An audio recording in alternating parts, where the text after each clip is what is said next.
चलो बच्चों इस क्वेश्चन को देखते हैं। स्टेटमेंट टाइप का क्वेश्चन है। पहला स्टेटमेंट है first ionisation energy of nitrogen is lower than oxygen. Nitrogen और ऑक्सीजन की आयनाइजेशन एनर्जी का कंपैरिजन कर रहा है। तो आओ जरा समझ लेते हैं भाई हम। मैं तो सारे एलिमेंट अभी ले रहा हूं, देखना, बोरॉन, कार्बन, नाइट्रोजन, ऑक्सीजन। ठीक है। मामला कुछ ऐसा है कि अगर आप लेफ्ट से राइट की तरफ जाते हो तो ऐसे केस में आयनाइजेशन एनर्जी बढ़ती है ना। लेफ्ट से राइट जाने पर आयनाइजेशन एनर्जी बढ़ती है, सबसे पहली चीज। दूसरी चीज,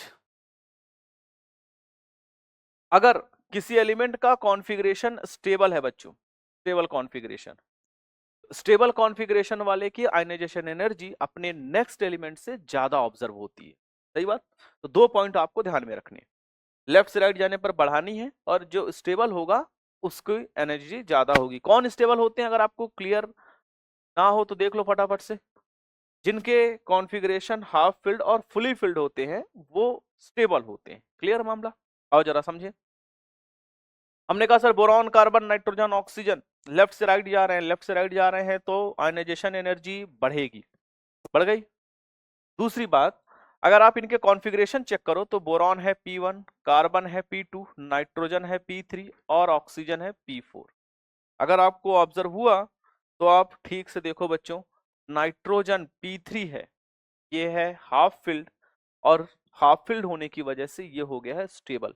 और जैसा मैंने आपको अभी बताया, स्टेबल कॉन्फ़िगरेशन वालों की आयनाइजेशन एनर्जी नेक्स्ट एलिमेंट से ज्यादा ऑब्जर्व होती है। तो नाइट्रोजन आगे निकल जाएगा तो एक्चुअल ऑर्डर देखने को मिलेगा ऑक्सीजन और ऑक्सीजन से ज्यादा नाइट्रोजन। ये हमने अपनी कैलकुलेशन कर ली, अपना ऑब्जर्वेशन, अपनी कॉपी को समझ लिया। अब आते हैं स्टेटमेंट पे। बोल रहा है कि first ionisation energy of nitrogen is lower than oxygen. Nitrogen की एनर्जी कम है, ये तो गलत बात है ना। ये तो अपन सिरे से इस बात को खारिज करना पड़ेगा, क्योंकि नाइट्रोजन की वैल्यू लोअर नहीं है बल्कि ग्रेटर वैल्यू है ना। आगे बढ़ते हैं। सेकंड स्टेटमेंट कह रहा है across the period effective nuclear charge decreases.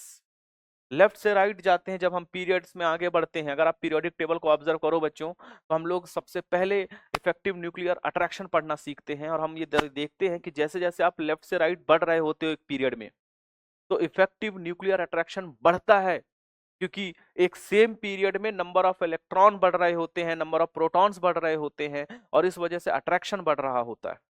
और चूंकि अट्रैक्शन बढ़ रहा होता है तो लेफ्ट से राइट जाने पर न्यूक्लियर अट्रैक्शन जनरली बढ़ जाता है, एंड टू बी प्रिसाइज लगभग 0.65 के फैक्टर से बढ़ता है ना। ये बात ध्यान रखनी चाहिए।